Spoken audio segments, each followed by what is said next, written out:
Channel 4, the news and information leader in Northern California.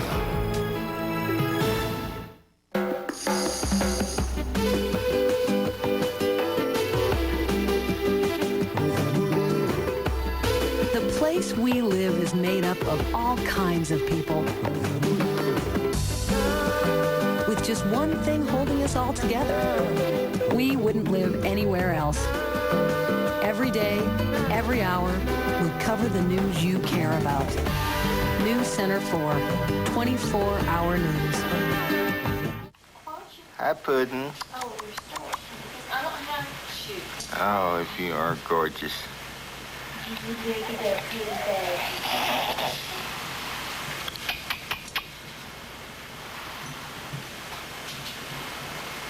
Noreen. Talk to me. If you don't stop someone from driving drunk, who will? Come on, talk to me. Do whatever it takes. Come on, you can do it. These are the treasures of California. The very best of California's nature and history is preserved for all of us to enjoy in our California state parks. These are parks for the people, and more than ever, they need to be cared for by the people. You're invited to join the Backroads crew over the next few weeks as we help other volunteers take care of our parks. To get more information, call 1-800-963-PARK. A high-tech ghost hunt, Sunday at 6:30 on Next Step.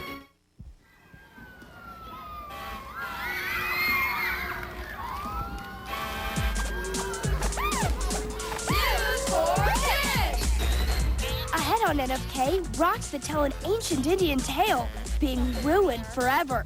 We'll take you to Arizona to see how. A gigantic tribute to Chief Crazy Horse, carved out of rock in South Dakota.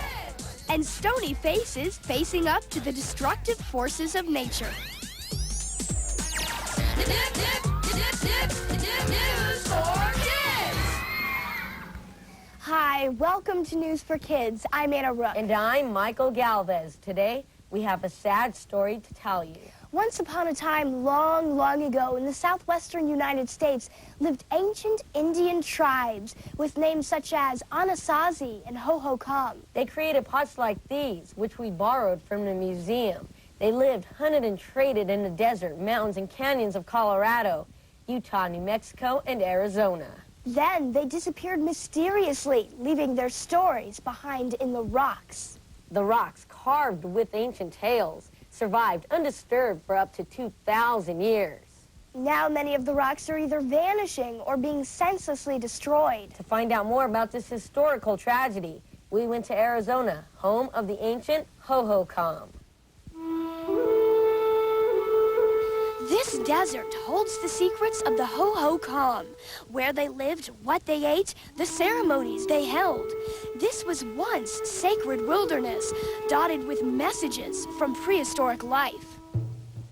Now, modern cities like Phoenix are rising from the desert floor, destroying some of the world's oldest historical records to make way for buildings and roads. Okay, here's a person with a feather in their head. They have a cane. That's where Janet Golio comes in. She isn't an archaeologist. She's an electrical engineer. But she's a woman on a mission. Her mission is to record the destruction of rock carvings called petroglyphs and to encourage people, including kids, to fight for their preservation. On this day, a group of inner-city 7th and 8th graders from Cordova Elementary School are having their eyes opened. They're climbing around in South Mountain Park, getting a history lesson only a stone's throw away from their homes. They pecked it probably sometime between the years 300 and the late 1100s. And it's a really nice panel. There's a couple of people with bows and arrows. The bow and arrow came to the Southwest around 500. So we know that this particular panel was probably pecked after the year 500. Alana, Tim, Nia, and Danny were aware of the problem since Janet had given a talk at their school. But seeing the rocks up close is a different story. But this whole scene is like a lot of meandering lines, a person with a bow and arrow, and probably some deer. So it's like maybe trying to say he went on a long hunt and hopefully caught them. And then, oh, and I think he encountered a really big snake. It's hard to miss the other carving in the rock. Oh, and the Hohokam didn't have names like Leslie and Elliot. That's graffiti. For the kids, it's a difficult lesson. I feel like almost rage, because it's like if they don't understand what's going on.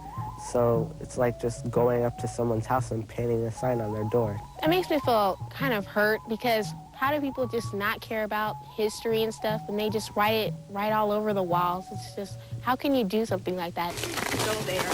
The kids don't have to scramble far to find more evidence of ruined rock.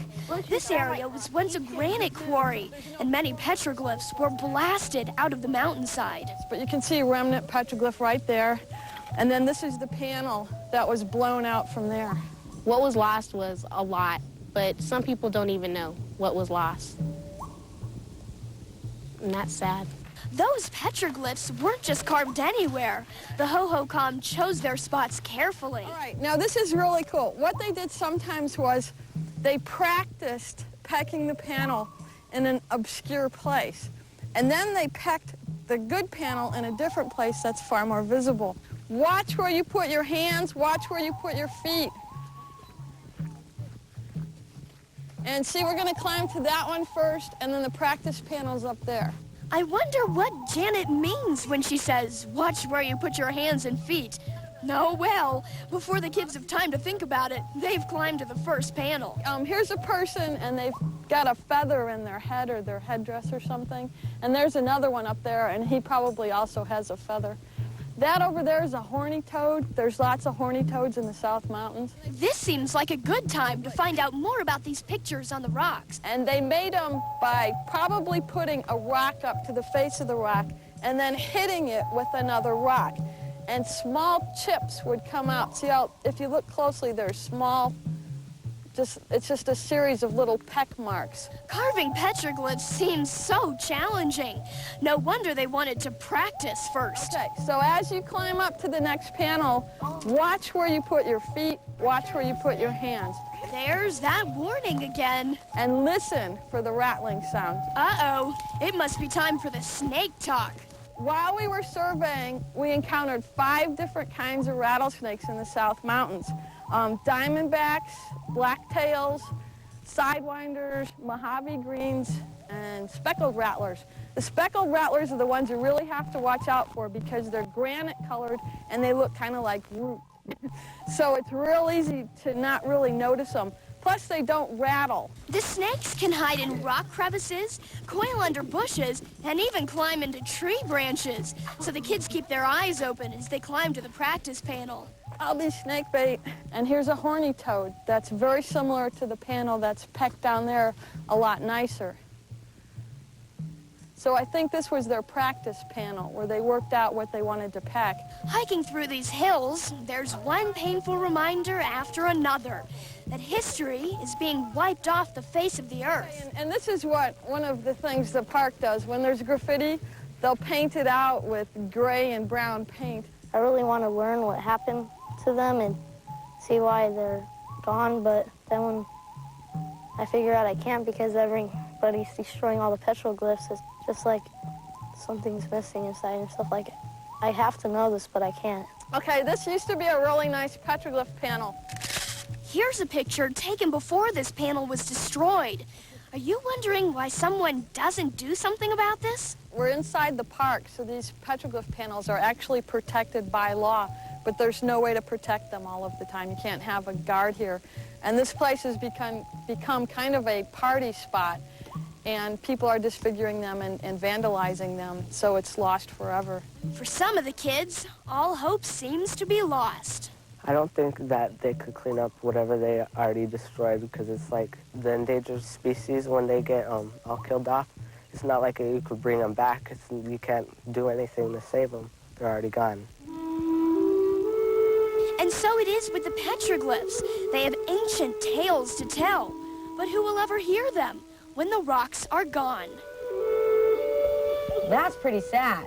How did Janet get involved in this? Well, back in 1991, Janet, her husband Mike, and a group of friends surveyed more than 400 petroglyph sites in the area, comparing them to old studies.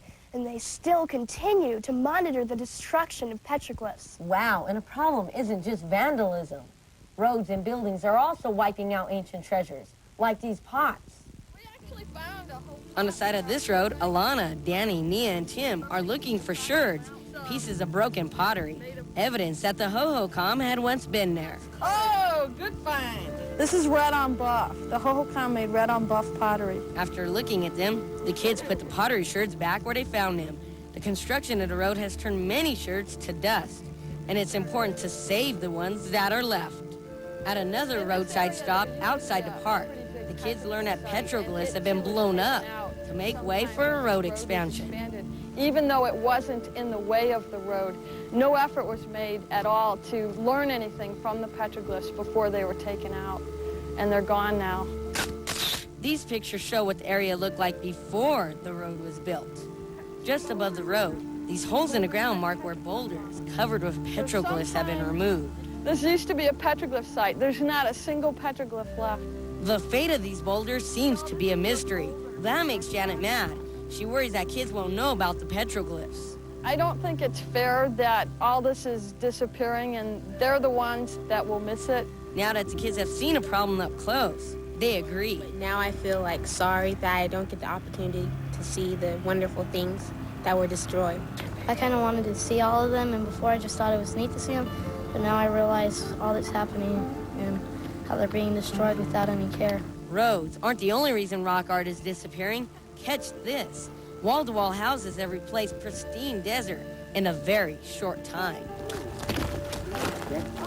Janet leads the kids to an island in the middle of this giant sea of houses, a special spot where petroglyphs have been saved. As development started, we found this site where there was 4 panels right in the middle of all this housing, and we thought, well, the developers are going to save everything. They've learned the value of them, and they're just going to build around it. And we thought everything would be okay, but it isn't. This is the only site that was saved. There aren't any laws to protect petroglyphs on private land unless they're located on a burial site. Janet says almost half the petroglyphs she's documented in that area are now gone. So what is the answer? The kids think they know. Think before you destroy things. Yeah. Janet thinks that's good advice. She says she's not against progress. She just wishes developers would slow down and allow archaeologists to study the ancient carvings or move them to a safe place so future generations will know the ancient stories carved in the rocks. Janet Golio and her husband Mike have written a kid's book called A Present from the Past. It's the story of a young girl from the present who finds her life linked to a Native American girl from the past and how she learns the importance of preserving ancient archaeological sites. And up next on News for Kids, while some Indian rock art is being destroyed, a tribute to a Native American chief is being carved into stone in South Dakota. Hey, kid, down here, it's Vector Man. Hey, open up! Now I'm in Oscar Mayer Lunchables, lunch combinations, and hot dogs. Huh? To give you a chance to win prizes from Sega, like Vector Man for Genesis. Many will enter. You will win. Billy, what's all that racket? Nothing, Mom. Details on specially marked packs. Hey, all this yakkin's making me hungry. Look, pretty lights. What could it be? Wow, pretty light sky dancers. And they really light up. Light for me, light up for me, pretty light sky dancers. They're new pretty light sky dancers with real lights on her necklace, slippers, and twinkling lights on her launcher, too. My tiara jewels are shining. Pull the magic key and watch them dance and light up the sky. She looks like a dancing star. Sky just for me. New pretty light sky dancers, all in launcher sets, each sold separately. Launcher batteries not included. New from Galoob. If you could send a message to kids all over the world, what would you say? I would tell them to stop fighting each other and start fighting for peace. If we could learn more about ourselves, then maybe we can understand each other better. Join 600 kids from 30 countries. Enter the contest. Just think. I'm Isabel Duran, inviting you to join Channel 4 and Bay TV at the Mercury News Spring Festival this weekend at San Jose's Guadalupe Park. You can register for Sunday's 10K run or 5K walk, or just stop by, say hello. There'll be lots of great food and entertainment. Proceeds benefit Childhood Immunization Program. For more information, pick up the Mercury News or call the race hotline at 408-920-5755.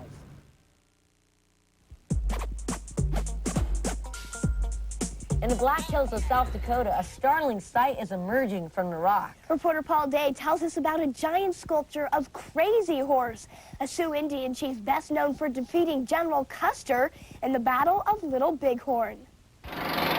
It looks like a quarry and sounds like a mine, but it's really a monument in the making. This is the Crazy Horse Memorial in the Black Hills of South Dakota. It's the largest sculpture ever attempted in the world. So big, in fact, that all four faces at the Mount Rushmore Monument would fit inside the head of Crazy Horse. The face is nearly 9 stories high. Conceived as a tribute to all Native Americans, it has been in the works nearly half a century. One reason it's taking so long is because the project refuses all government handouts. Lakota Indian leaders chose the sculptor, Korchuk Julkowski, back in 1939. By then, Crazy Horse was long dead. And Korchuk had to imagine what he looked like, because the famous Lakota war chief never allowed himself to be photographed. Before dying in 1982, Korchuk made a scale model of his memorial. It stands in the foreground now, as visitors watch the gigantic sculpture taking shape. When completed, the Crazy Horse Monument will stretch more than 640 feet long and stand more than 540 feet tall. But the sculpture is just part of a larger education and cultural project, according to spokesman Rob DeWall. So in addition to the mountain carving, will be here the University Medical Training Center for the North American Indian, and there below us, there'll be a reflecting pool, and the Indian Museum of North America will rise as a giant hogan. So Crazy Horse is a humanitarian endeavor, funded mainly through the admission fees of those who come to see it. When finally finished, says DeWall, it will be a noble tribute to a noble people. That sure makes a big statement about Chief Crazy Horse. Yeah, it'll send a message to everyone in the future. And last week on Talkback, we asked you, if you could send a message to future generations, what would it be? Here's what some of you had to say.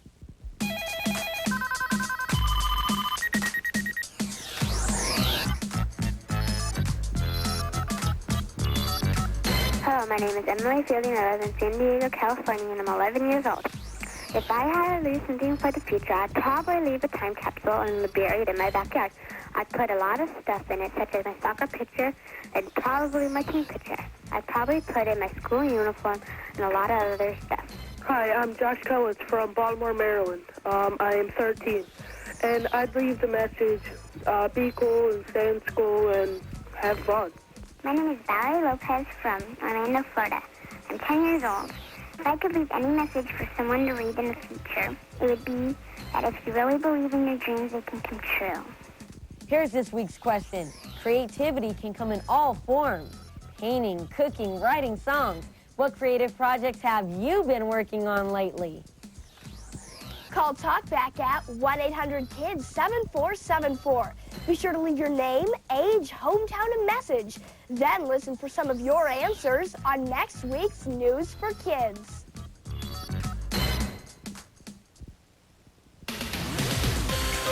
Hey, if you have your own business, why not enter our exciting National Be Your Own Boss contest? You could win a great prize. Tell us about your business ideas, your customers, and your marketing plan. You have to be 14 years old or younger. You can submit your entry in any form, handwritten, computer, or even on videotape. There are 3 great prizes. First prize is a Macintosh computer with a quad-speed CD-ROM worth about $2,000. Second and third prize winners will each get a $200 business grant from the Young Americans Bank. Get the complete contest rules by calling 1-800-206-5916. Or you can get them on the News for Kids homepage on the internet at this address. The contest will be judged by a panel of judges from the Young Americans Bank and News for Kids. Your entries must be received by April 30th, 1996. The winners will be announced in May on News for Kids, so good luck. Coming up on NFK, how can these loose grains of salt seem just like solid rock? Charms Blow Pop, take one, action. Fruit-flavored candy on the outside. Bubblegum on the inside. Fabulous. That's a Blow Pop. That's a Blow Pop. Fruit charm. Now flavors. Cherry. Grape. Strawberry. Sour apple. Watermelon. Ta-da! That's a Blow Pop. That's a Blow Pop. Say from Charms. What? Cut. My science project stinks. Time for a fresh start, so let's get your project rolling. I love Captain Crunch cereal. That's it, Captain. Thank you for your exhaustive study of the mung bean. Cody? Presenting the effect of Captain Crunch cereal on Mrs. Oak's science class. It's the delicious part of a balanced breakfast. Let's study another bowl. You and the Captain make it happen. What are your dreams for a better community? I'd like to see the streets safe again. Don't throw people away. Extensive involvement of people in community issues. Education teaches appreciation for diversity. Your dreams are our dreams. The United Way.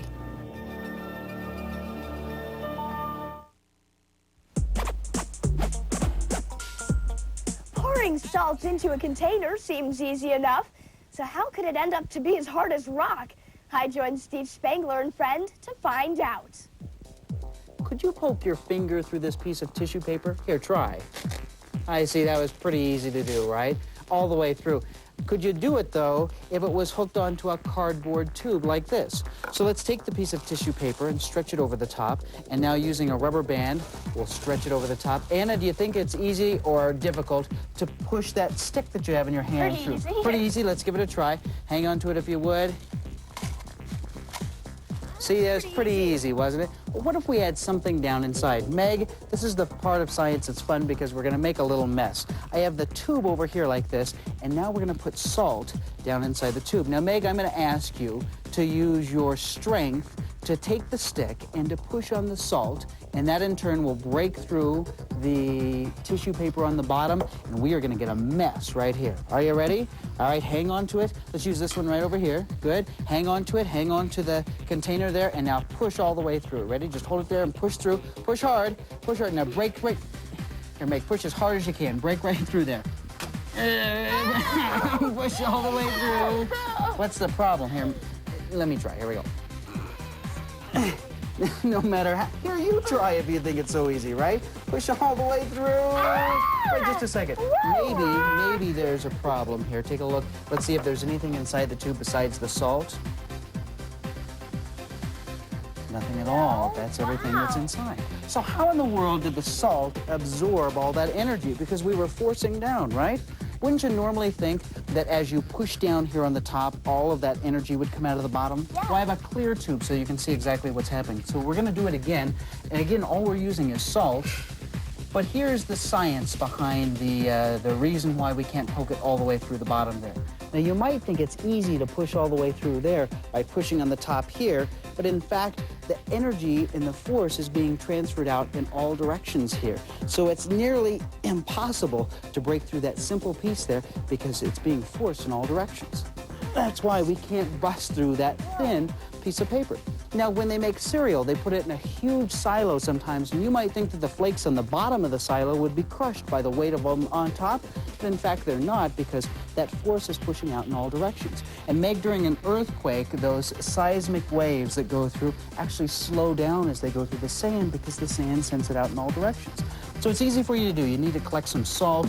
You need to get some of those paper towel rolls, right? And you'll be able to do the strong salt experiment at home. You won't believe how difficult it is to push all the way through. Remember to keep wondering why. Good job.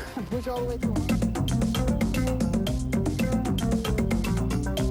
Check out some of the stories making headlines this week. The stars of Sesame Street, Bert and Ernie, are safe and sound now.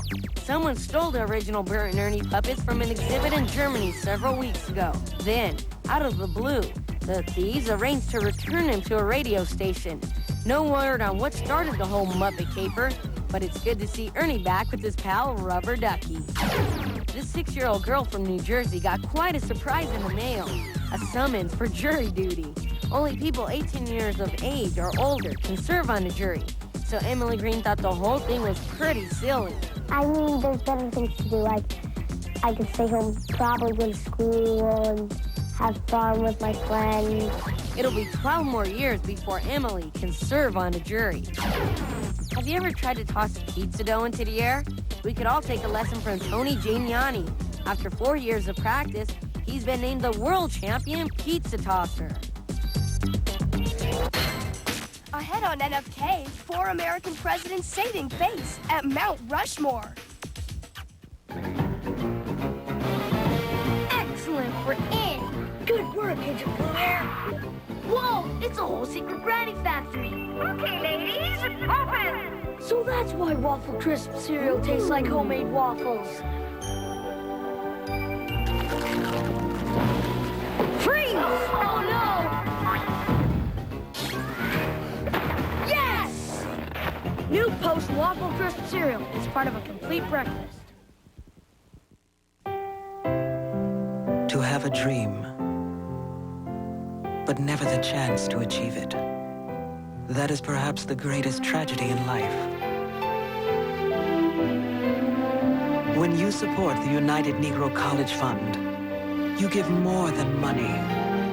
You give dreams that may have died. The power to live.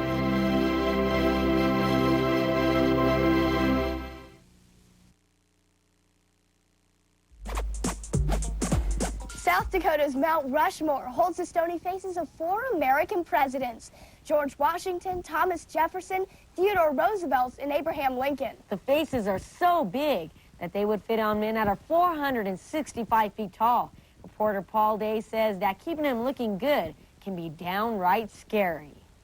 Well, as long as you don't look down, you're okay. Much of their work is done dangling from ropes. When you take this first step off of the top here, anybody would be nervous.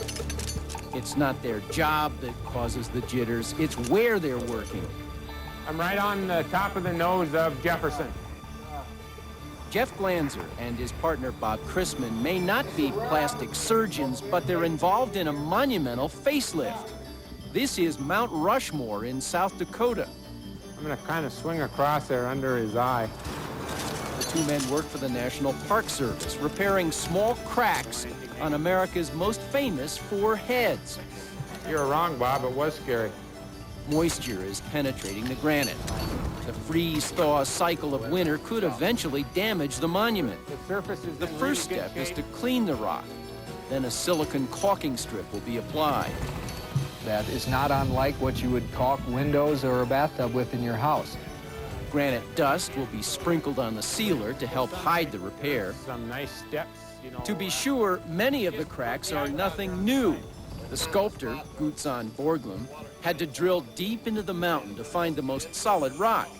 He wanted to carve his figures from the waist up. But with limited room to work, Borglum settled for facial likenesses. The Washington sculpture is the largest, the most complete, if you will, has the most work that was done on it. The Roosevelt figure is tucked back in the corner and probably has the least amount of work complete on it. Want anything hanging loose? The images of Lincoln and Jefferson fill out the foursome. Maintaining the monument is rewarding work. I love the trip to the top of the mountain. Until the weather turns ugly. We don't do anything in inclement weather. If any lightning strikes hit nearby or any thunderheads start rolling up, we get off the top here.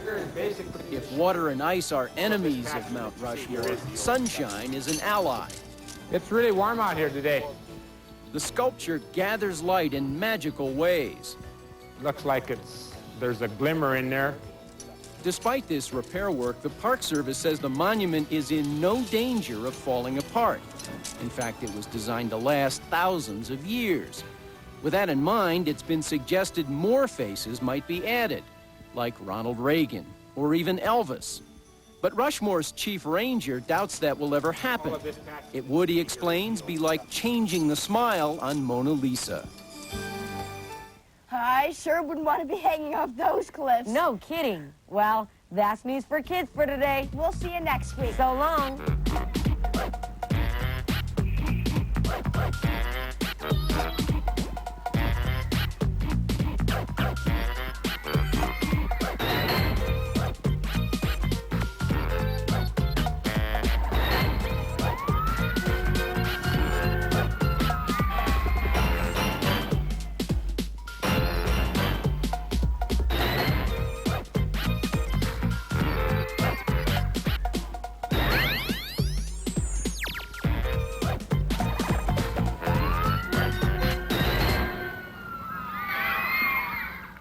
You can purchase a copy of this program for $12.95 plus shipping and handling by calling 1-800-206-5916.